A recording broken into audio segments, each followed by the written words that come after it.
Hi,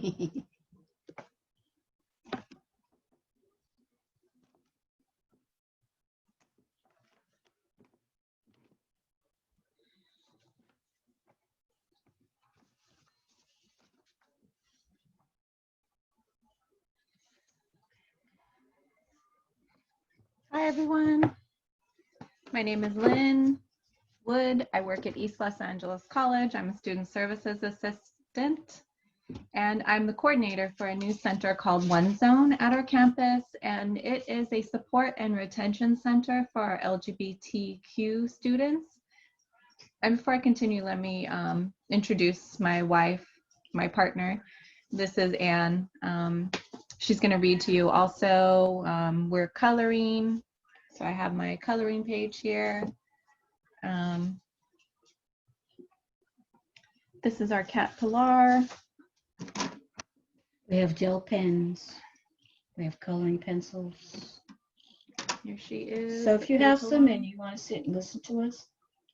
She likes to be on camera. If you bring your pencils and draw or whatever you like to do, that's cool. So I just wanted to make sure everyone knows about the services that are available through One Zone. It's a safe space. We will be having a lending library once we're able to return to campus.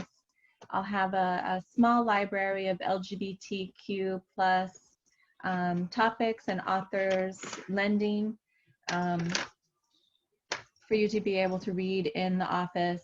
And the office will be located in F5. I'm not sure if I said that. When we're able to return, we will be in F5. On the second floor, it's 204. That's the building where our cafeteria and our ASU student union and our bookstore are located. But anyway, so it's a safe space. I'm looking to build allyship on campus, doing a lending library, trying to find how we can hold community for our LGBTQ plus students and really increase visibility on campus. And, you know, by increasing visibility, we'll increase safety. So this is my sweet Pilar. She loves it when we're on camera here. The book I have to read from today is called Unapologetic, Black, Queer, and Feminist Mandate for Radical Movements.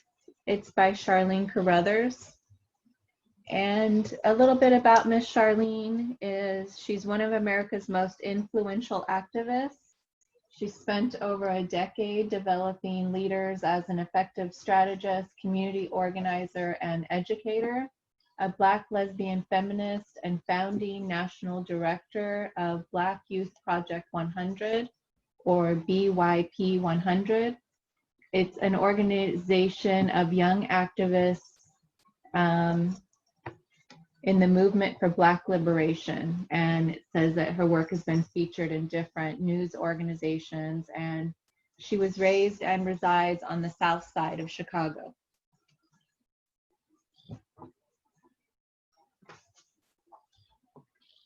So I'm on page 92, and this section says, "Who am I?" If an activist or an organizer tells you that she doesn't do this work for herself, move away as quickly as you can. We all have something at stake, whether it's caring about the quality of air and water or dismantling prisons. Humans always have something at stake. And figuring out what that is for you starts with knowing who you are as an individual, what you care about, and why that self-knowledge is necessary for anyone committed to collective liberation. When we bring ourselves into the work, we are not robots. We come as people with histories, experience, knowledge, skills, desires, and traumas. And we all have generations of people at our back who help us make sense of who we are and the work we're called to do. Given all that our people have been through, there can be no hierarchy of stories among Black people. Do you need the fan on, babe? No, just like she got away from me. Oh. Her Her fur, when it's a little hot, her fur is like, gets all over you. Yeah, she has long hair, Pilar, so it really sticks.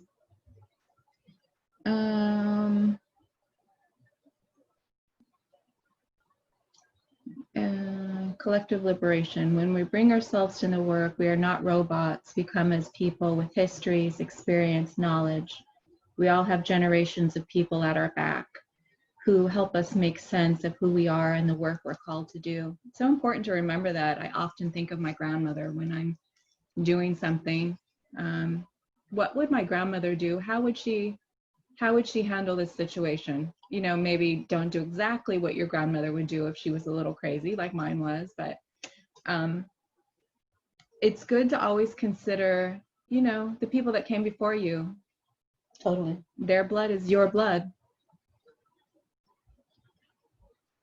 Given all that our people have been through, there can be no hierarchy of stories among Black people.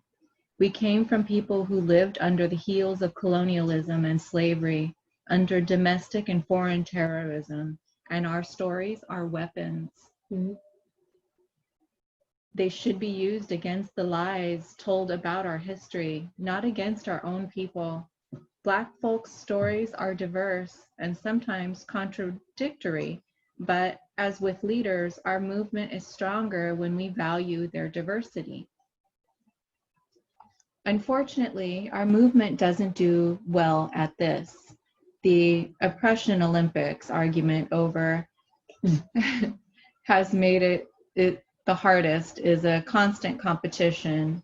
People compete over what types of stories deserve priority because far too many are marginalized and not heard widely enough. I believe that our movements are stronger when we push ourselves to seek and draw out these stories and center them and those who tell them. It is in these stories that we are better able to identify multiple streams of repression, resilience, and resistance. For example, imagine if more of the protagonists in stories about mass incarceration were Black women instead of men. That would force activists to develop strategies that address gender, reproductive justice, and parenting in prison. Hey girls, what are you doing? Let your sister walk. Far too many national campaigns miss this. Movement building requires people who are clear about who they are and what brings them to their work.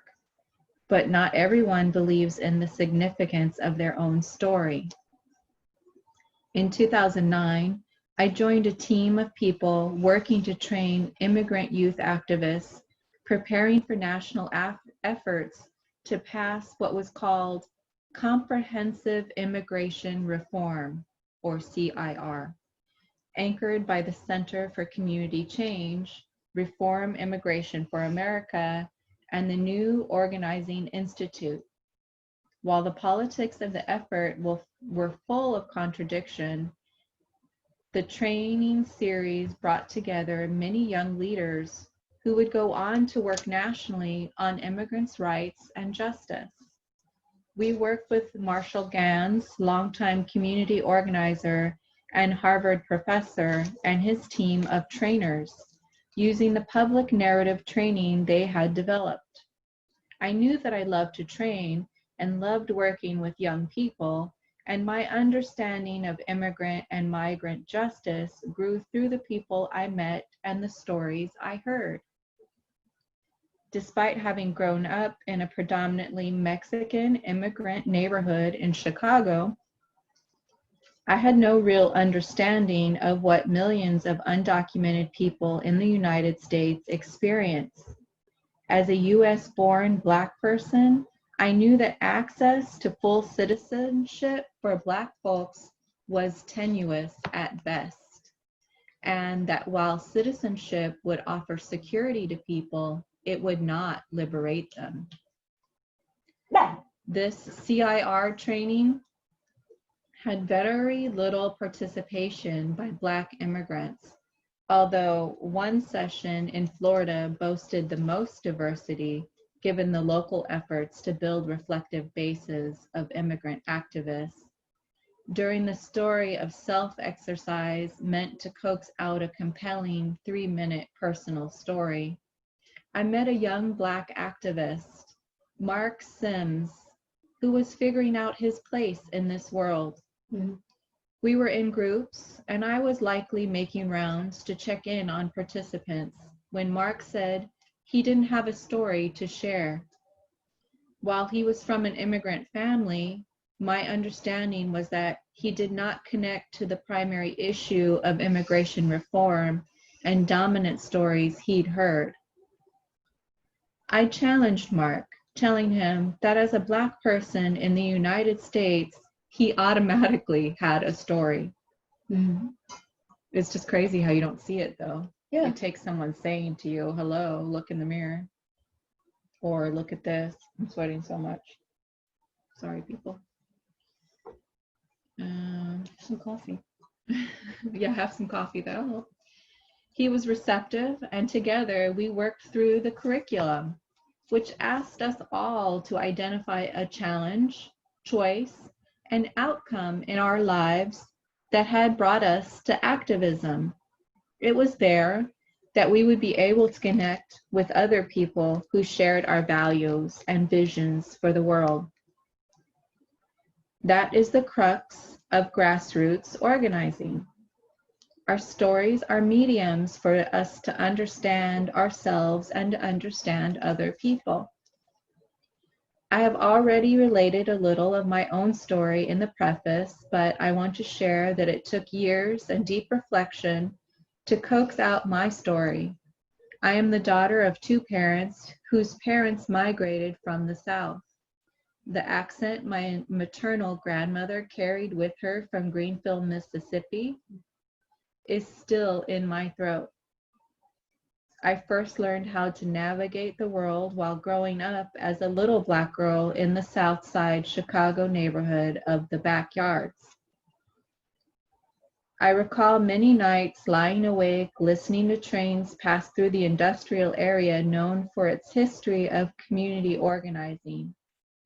Most of the families had lived in the neighborhood during organizer Saul Alinsky's era in the 1930s, had moved on to more affluent neighborhoods or suburbs long before my family moved into a small brick house in the late 80s. Like many working parents, mine chose this neighborhood because they could afford it. I understood then, even without the language I have today, that the world we lived in had the power to compromise our dignity and overall wellness. As a child, I witnessed and experienced adverse effects on economy based on extracting this planet's resources and exploiting its people instead of committing to its regeneration. My early experience with power in my home, the welfare office, my neighborhood, shaped how I moved in the world today. My angst as a Black girl, Black woman, and later a queer or lesbian identified college graduate and community organizer has affected much of the work I do today. I wish I could bottle and discard that angst, but it's a constant companion and shows itself daily as I am reminded of why I am rightfully angry about so many things. I'm angry that I have to jump through hoops to get pregnant as a woman who no longer has sex with men and loves a woman who does not have sperm to give. I'm angry that my mother has consistently had to work low-wage jobs despite her superior skills in caring for other people. I'm angry that the police occupy my neighborhood and that they are more present than quality jobs and services for the people who live in it. I'm angry that I cannot control whether someone chooses to rape me. I'm angry that people are caged in prisons and jails I'm angry that white people seemingly fail to think twice before occupying neighborhoods and spaces with arrogance and lack of connection to the people who are systematically pushed out. I'm angry that our people are still not free. I'm still angry that slavery existed and persists in various forms to this day. I hold a lot of angst and anger, and they drive both my activism and organizing work. There are few places in US politics for people like me. I'm a leftist. I'm not white or a man. This is difficult for some people to grasp. I don't fit the archetype of the white union guy or the white dude environmentalist or the white hardline communist or the white data dude who crunches numbers for the Democratic Party by day and joins the resistance by night. I'm a Black lesbian leftist. I believe that capitalism should be dismantled in favor of an economy that is people and planet centered. In a world with excess food, no one should go hungry, yet people do. I believe that Democratic and Republican Party politics impede this. I say this all in reiterating that I come to my work with personal history, experience, knowledge, skills, desires, and trauma. Knowing who you are, what you care about, and why, these are necessary for anyone committed to collective liberation. Very powerful, huh?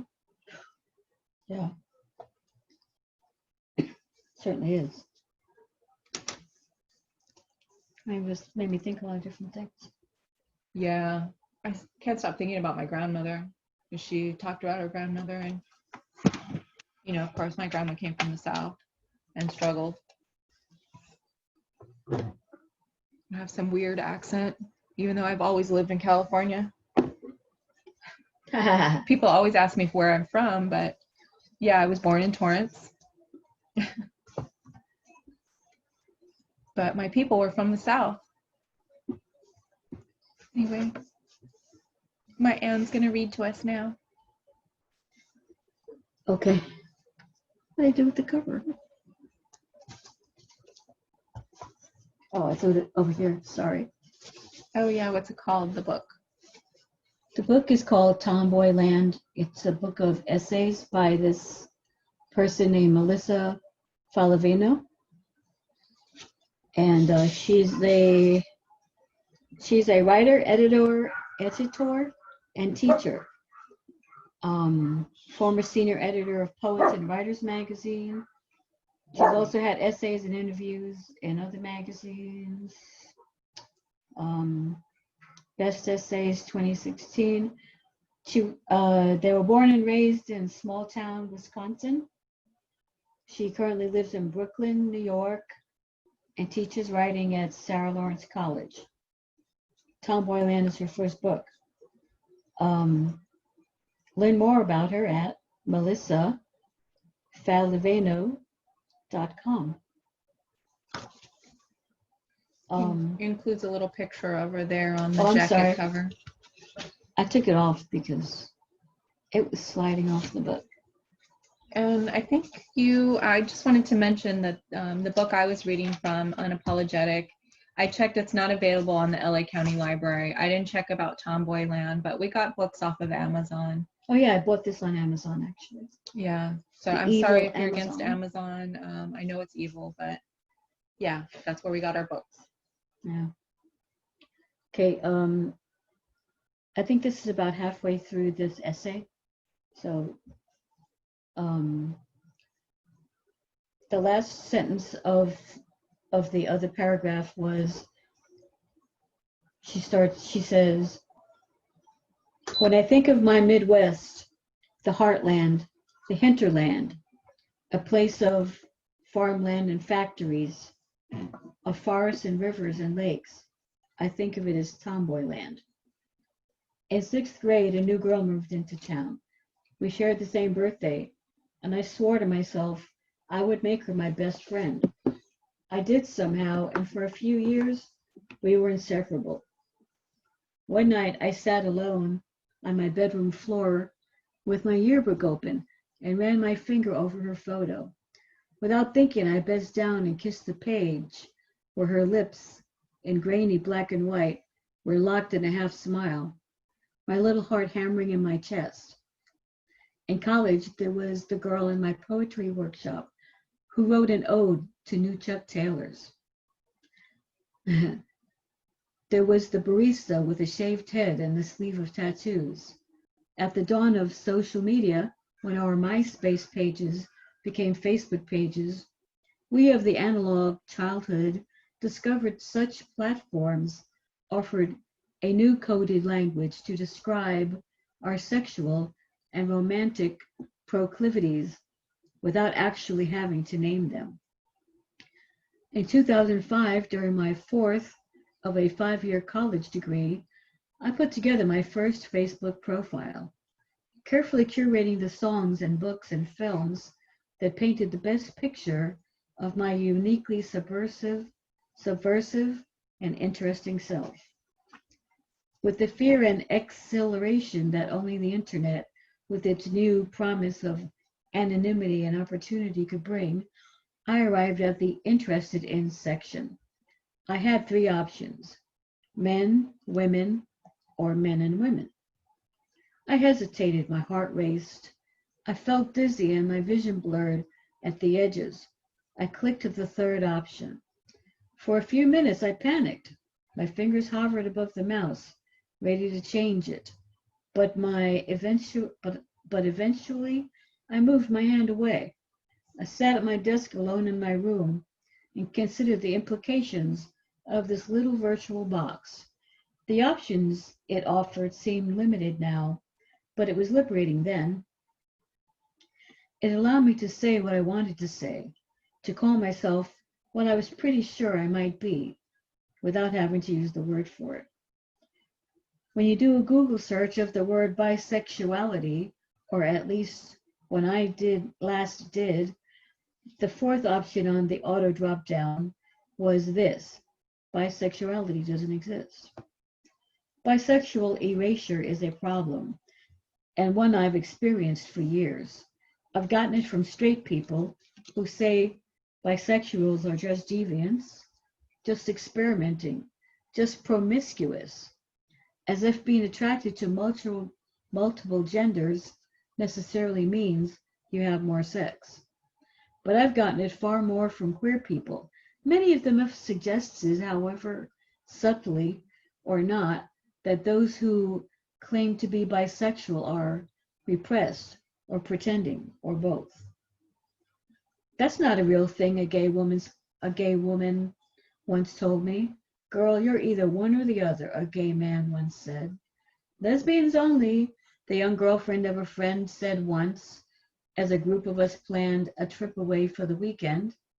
The straight girls are stealing our signifiers, a girl once said of a queer-identified woman who was dating a man. This isn't anything new.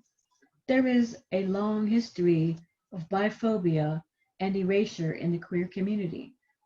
Bisexuality has been called anti-gay and anti-feminist. It's been called a lie.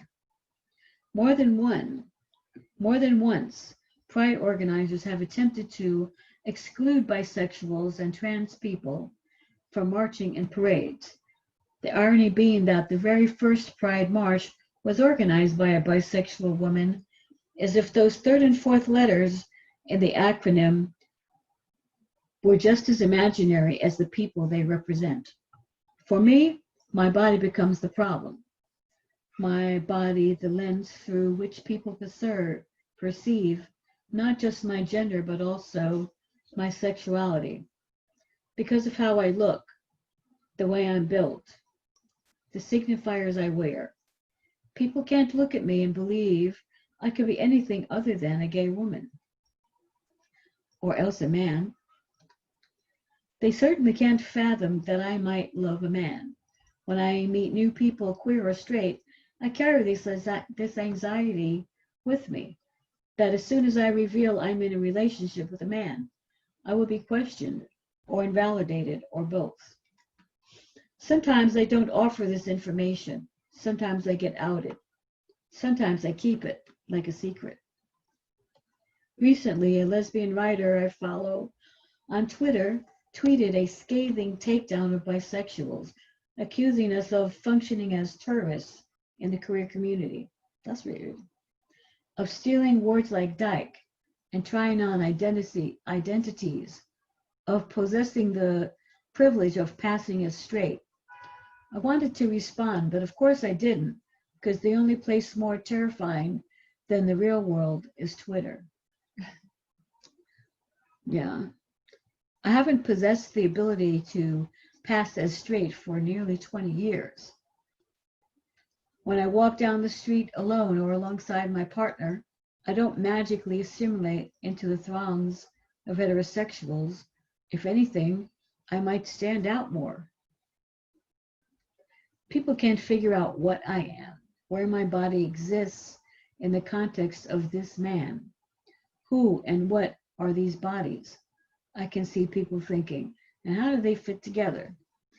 I often hear the argument that as a bisexual woman in a relationship with a man, I don't face the threat of hate crime. Really? I don't face the threat of hate. I often hear the argument that as a bisexual woman in a relationship with a man, I don't face the threat of a hate crime when I walk down the street holding hands with my partner. But while walking down the street with a man, I've still been sneered at, spat at, and menaced, told I'm going to hell, and called any number of slurs. In one case, a man jumped at my partner and me as we passed him on the sidewalk. The man fainted like a boxer, bearing fists bared for fighting, the white-knuckled threat of them swinging and stopping just short of my face. I understand to a certain extent why gay people might respond negatively to bisexuals. We might be perceived as a threat to the work of gay rights, to the fight for equality they keep having to fight. To fight for equality they keep having to fight. We might be seen as participating in the system of heteronormativity, or as least having the option to, and thus not belonging in queer spaces. But it becomes, in essence, a kind of oppression of Olympics. She said the same thing. Yeah. Who is, I lost my place. Who is the more marginalized among us? And who has more rights? And who belongs within our communities? Like so many of the systems in which we live, oppression is tricking the oppressed into oppressing each other. It's a lonely place to be, excluded by the community to which I see myself belonging and existing outside the one in which they think I belong. Most of the time, when someone within the queer community tells me I don't belong there, I believe them. I'm afraid I'm losing my identity, I tell my therapist. I'm talking about erasure, the process of making someone invisible, that cultural and political weapon used against entire populations, people of color, people with disabilities, queer and trans people, to name a few, that allows for the dehumanization of a body. If a body isn't real, then neither is the human who wears it. How do you lose your identity? She asks, an eyebrow raised. I don't know, I tell her, because I'm not sure what I mean. I stumble through some half-baked ideas about the queer community, about feeling separated from that community because I'm bi or whatever, because I've been in a relationship with a man for so long that I've got a bunch of straight friends now, that my life feels so heteronormative, that in some ways it feels easier there. But with that comfort, I feel a part of myself fading away. I don't feel queer enough to call myself queer. That maybe I don't have the right to. That when I look into the mirror, I'm not sure what I see. That I have no idea how I fit into the world. or how I'm perceived in it. My therapist holds up a hand. Identity isn't what people think of you, she says. It's how you think of yourself. It's how you live your life. It's how you carry yourself in the world. As a species, we possess the indelible need to categorize, to classify, to contain. We want to look at a thing and know what it is. We want a race and a class and an age and a gender. We can't know or imagine what we can't define, so we've developed language to do this for us, to give something a name, and in naming it, give it an order, a meaning, a place in the world. But language, like gender, like sexuality, is fluid, not a static thing. And language provides a limited number of options. Beyond that, there's a vast expanse, a tunnel, a cave, a dim gray space without much light, if there's any light at all. Maybe it's the job of those of us who live in that liminal space, like a space in between, who live beyond what is already defined, to determine what might exist in the unnamed places between, to be the explorers, to set out into the darkness, strike a match, and get a good look around, to seek not answers necessarily, but to stand still for a while and listen, and to know at the very least we tried. We faced the darkness unknown, of the unknown. We looked, we kept our eyes open even when the match went out. When I was a kid, I hated my name. I resented the very sound of it, the very feel of it on my tongue, the kiss of those two S's, the M and the E and the L and the I flowing so fluidly together, the A like a sigh, a name so close to the word mellifluous, say it correctly. It loops and curls, rolling together in one sweet silky strand of honey. The Greek root of the name, Melissa, was the name of not just a girl, but a sweet girl, a girly girl. Picture Melissa. She's pretty and petite, probably blonde. She has a small ski slope nose, is almost definitely a cheerleader. She goes by the name Missy. I wanted a name that was short and fast, sharp rather than sweet. Sam or Chris or Max or Joe. Something small but strong, landing like a punch or a jab, a pow or a bam, like the fighting words in the comic books I read. Something masculine. Melissa was the twirl of a skirt, a lock of long hair, soft and supple and feminine, the opposite of everything I was and wanted to be. That's funny, I don't think of long hair as being feminine. Excuse me. I've tried on several nicknames over the years, from M, the very first given to me when I was 4 or 5 by my next door neighbors, ambiguous and burlesquely short, built of possibility, brevity, and ease. Many of my closest friends still call me M.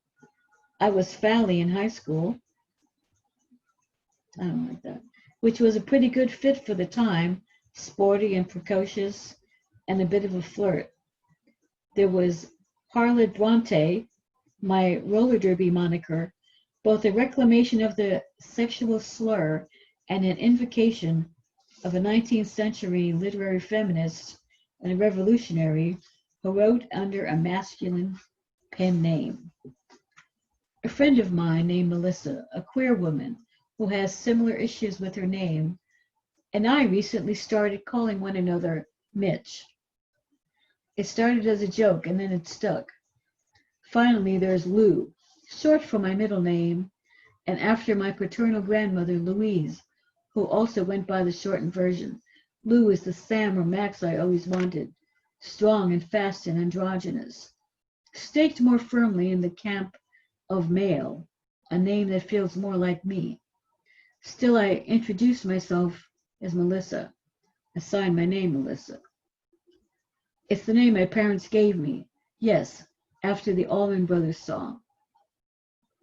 And so it's the name I keep, but it still shocks me when I hear it. That's crazy. It is crazy. What your brain does to you, you know? Mm-hmm.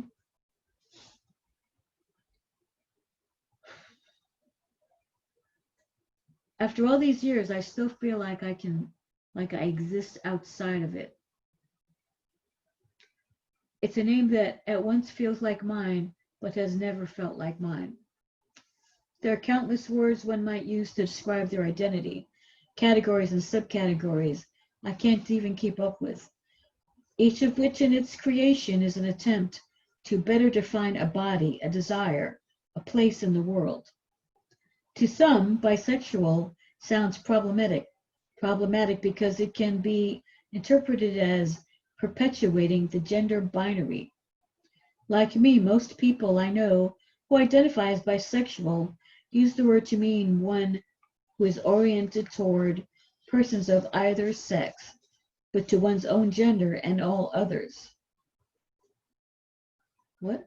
Like me, most people who identify as bisexual use the word to mean one who is oriented toward, not towards, persons of either sex, but to one's own gender and all others. Sorry. For a hot second, more than a decade ago, I was drawn to the word pansexual, which was coined in part to expand upon this earlier binary understanding. I might have gotten beyond it if it were not for the evocation of Pan, Greek god of the wild, and his harem of nymphs. An image that doesn't do much for the non-monosexual cause. Okay. To describe my body, I've tried on the words gender fluid and non-binary, but tend to land on genderqueer or gender non-conforming. I let the words roll around in my mouth, whispering them to myself, saying them aloud, only when I'm alone. Sometimes I think of myself a soft butch in the lexicon. Sometimes I think of myself a soft butch in the lexicon. It means a lean towards the masculine with some feminine traits still apparent. This seems sort of right. I've never felt fully butch, but there's something about attaching the word soft to myself that doesn't feel perfect. Part of what I like most about my body is its hardness. But sometimes in the bathroom mirror, I look at the curve of my hip. I run a finger along the line of it, over its dip and bend, along the hard peak of the iliac crest. There have been times in my life when I look at these hips with desperation, when I wish they were even more narrow than they are. But sometimes I like that curve. There's something about it that feels elemental, something round and soft and open. Of all the linguistic possibilities, queer is the word I return to most. It's a word I can use to describe both my gender and my sexuality without naming specifics. But in that broadness exists ambiguity too. And when I call myself queer, it's usually assumed I mean gay. The word also carries with it a whole other set of problems. Kids in my hometown use the word as a weapon, and a lot of people still do. And while I'm all about reclaiming language, there's still a part of me that flinches at the word. There's still a part of me that's scared of it. This is embarrassing to admit in today's enlightened age, but it's a truth, and I'm still grappling. It's a truth with which I'm still grappling. The word androgynous comes from the Greek andros, of man, and gen, of woman. Historically, the word was used to describe an organism with both male and female,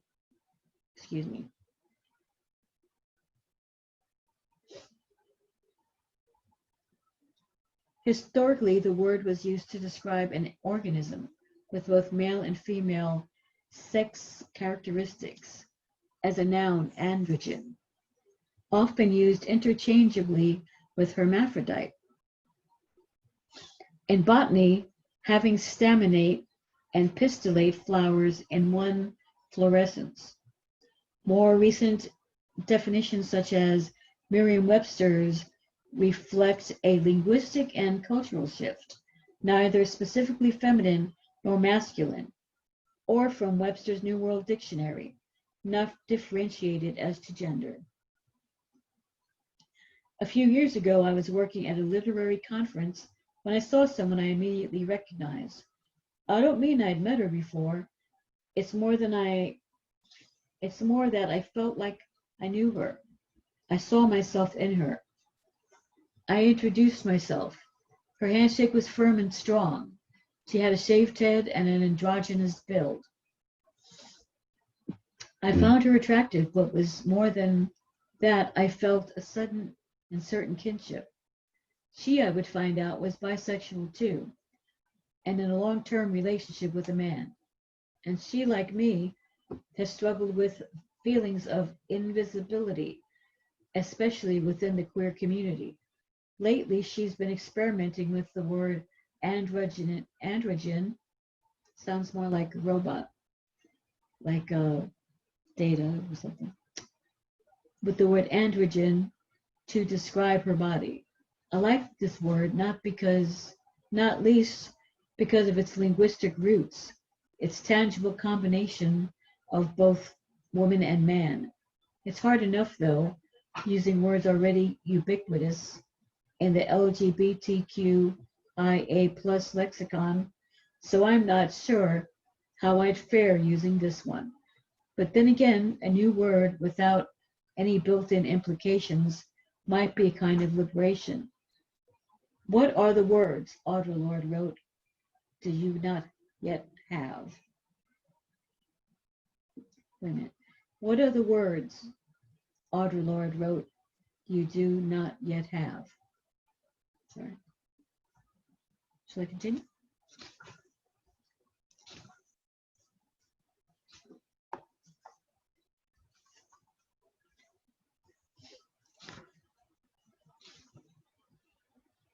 Shall I continue? This is almost slow. Do you want me to read some? No, I don't mind reading more. You can read if you want. Yes. No, I don't read my book. Okay. Well, I'm gonna have a sip of coffee.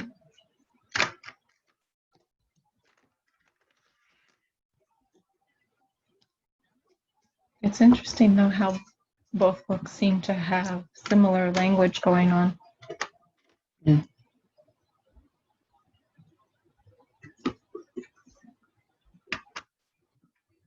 Excuse me. Okay. There was a boy in the airport, Hudson News, who pointed at my body and laughed.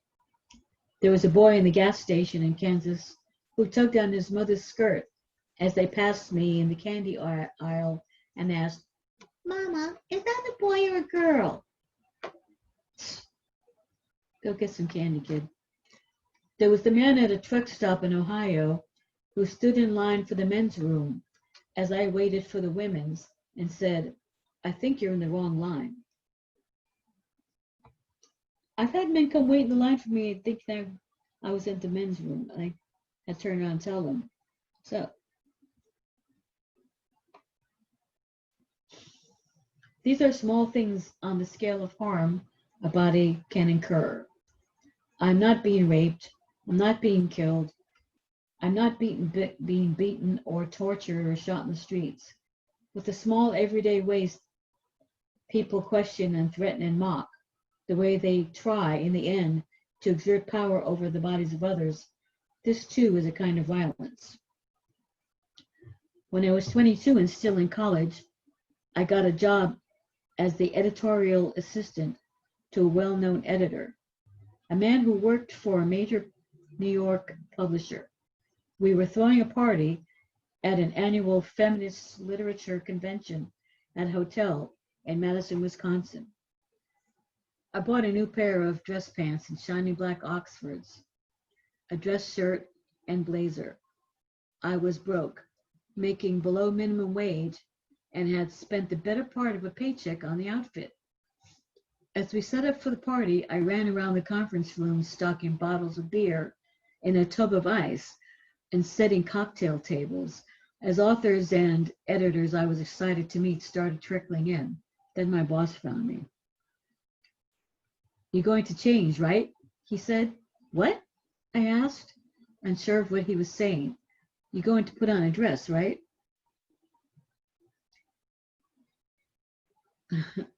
"I was just going to wear this," I stammered, looking down at my outfit, then around the room. It was what most of the men were wearing. "You need to go home and put on a skirt or something," he said. "You look like a waiter." "I would like to tell you," I told him, "to fuck off," which is probably what I would have done, and walked out.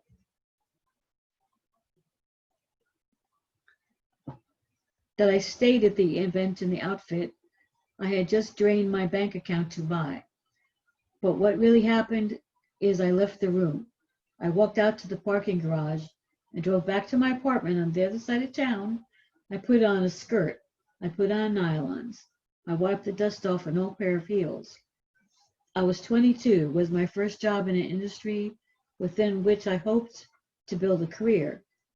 And the editor I worked for, who would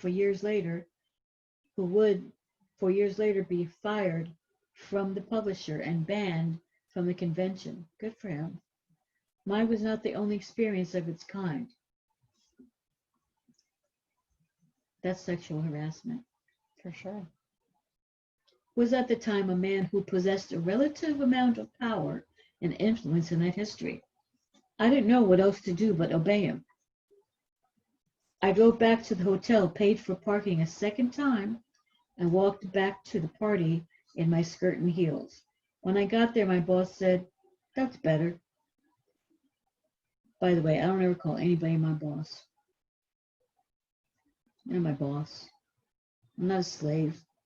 They might be your supervisor. That's different. That's right, but they are not your Nobody boss. is your boss. Anybody's boss. In the mid-19th century, as tomboyism became more popular in the United States, so too did the tradition of what Abate calls tomboy taming.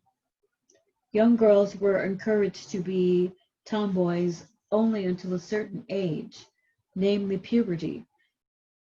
Oh, this is crazy. It's true. And then we're trained out of it. This process might have taken the form of actual classes, such as tea training and etiquette lessons, carrying a book on your head and shit, in which a young woman was taught how to set the table, to drink and serve tea, to keep a proper house for her husband and children, or was instilled in more implicit ways. It might have meant suggesting to a girl that it was time she traded her pants for a dress, that she should grow her hair out and start paying more attention to her grooming, that she was far too old to be playing outside with the boys. Tomboyism, Abate writes, was specifically encouraged in child-rearing manuals of the time, suggesting that girls who were tomboys would develop both the physical and mental constitution required for motherhood. Tomboyism was good for the health and the young girl, for the health of the young girl, and for bringing her up with a vital constitution. But when she came of breeding age, it was time to start thinking of attracting the boys, getting married and having children. As Abate notes, one must look no further than Jo, the iconic gender-bending protagonist of Louisa May Alcott's Little Women, and her sister Meg as an example of this. "You are old enough to leave off boyish tricks and to behave better, Josephine," Meg said to her younger sister. "You ought to remember that you are a young lady." No wonder my mother always tried to make me read it. But I was like, no, I'm reading Oh, it was one about pirates. Can't think of the name of it. I was like, I like this one. That's a boy book. No, it's a book. We read it in school, Little Women. No, no. You know what? I've never read it. My mother could not make me read it. And I liked to read all kinds of stuff. I was like, there's just something about the way she said it. In tomboy training, the hope was, and in many respects still is, that a girl might tame herself, that by nature she will simply grow out of it. For a time, this was what I did. On a trip home, I met with two friends from high school. Both women have kids now, and we don't see each other very often. But we were close when we were kids, playing softball together and driving around town, hanging out in each other's basements, watching movies and music videos, talking about boys, parties, and college, dreaming of escape. My friend Sarah still lives in her hometown, across the street from the park where we played softball in high school. We sat around her kitchen table on a Friday night, drinking wine and telling stories about the past as her daughter ran around the living room. We talked about who had left town and who hadn't, who had changed and who was still the same. I think you've changed the most, Sarah said to me. Really? I asked. You were such a girly girl, she said. A girly girl? I repeated, stunned. I was girly? Well, she said, you were always at your locker between class doing your hair, wearing skirts, chasing boys. I felt like I had been punched in the solar plexus, which is right about here and here. I felt like I was hearing someone else's story. And then I realized she was right. For so long, I thought of myself as a lifelong tomboy, that I was born this way, have always been this way. But the truth is that I built this narrative of myself and my body to align with how I inhabit it now, without realizing I'd done it. When I was a teenager, I did change. I traded in my baseball card collection and GamePro magazine and Sonic the Hedgehog comic books for 17, Bop, and Sassy. I put away my jockey jersey, let me say that again. I put away my hockey jerseys and Badgers starter jacket and oversized Packers sweatshirts and started shopping at places like American Eagle Outfitters and Abercrombie and Fitch, attempting to fit my body into the tight clothes of the half-naked, elephant-riding, suntan, hair-bleached teenagers on the walls of those stores. I spent hours getting ready each morning before school, standing in the bathroom mirror, drawing on my eyeliner and penciling in over plucked eyebrows with the fastidiousness that I had once used to draw my own comic books. I painted my mascara on just right, curled my bangs, and sprayed them with Aquanet. I tried on multiple outfits each morning, and nothing ever felt right. I was never thin enough, or sexy enough, or fair enough. I was always self-conscious about my belly and arms, which always felt fat, and about my dark frizzy hair, which was so unlike that of my school's popular girls, all tan and blonde and Nordic. When a flat iron proved useless in achieving the idyllic arrow straight Jennifer Aniston hair of the 90s, I started using a clothes iron instead. They did that in the 50s, probably even earlier. I laid my waist-length mane directly on the ironing board in the basement, pressing the steaming metal thing down on my waves every day for months until they were burned to a crisp and smelled uncannily like a wet horse. I love horses though, but I read in Sassy that this was totally safe as long as you used a towel, but my hair was stubborn, and I soon scrapped the towel for a more direct approach. I hid this from my mother until I couldn't. I couldn't emerge from the shower in the morning, and the smell would. I would emerge from the shower in the morning, and the smell would follow me through the house and sit with me at the kitchen table as I ate my cereal. Have you been ironing your hair? My mother, a child of the 60s, knew it, and she smelled it. She picked up a charred clump of it and let it fall with a thud against my shoulders. Then she turned away and gagged. Ooh. This was the first time I would cut off all my hair. Been there. I shaved my legs and sometimes my arms. For a while, I used Nair, slicking my arms with the stinky stuff in the bathtub on a near nightly basis. Oh my gosh. You're not supposed to even use it like more than once a week. Yeah. That stuff is so toxic. I can smell it. Yes, I could smell the Aquanet when you said it. Yeah, huh? Ugh. Wait, I need a drink now.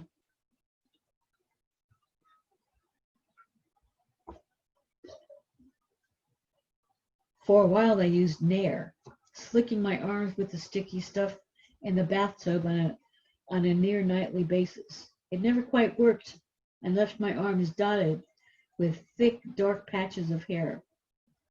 Once before a summer vacation to Florida, my father gifted my mother and me with a trip to a spa.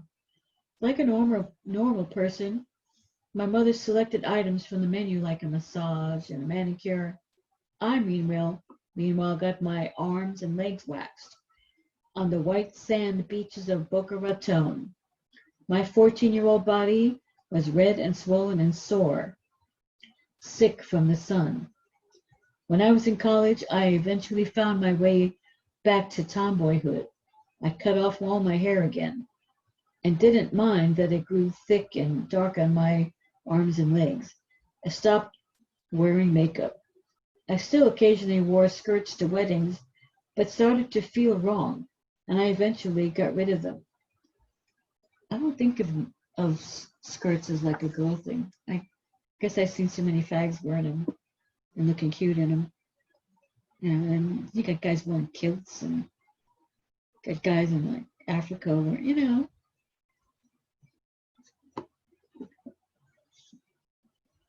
It's what our society tries to put on us.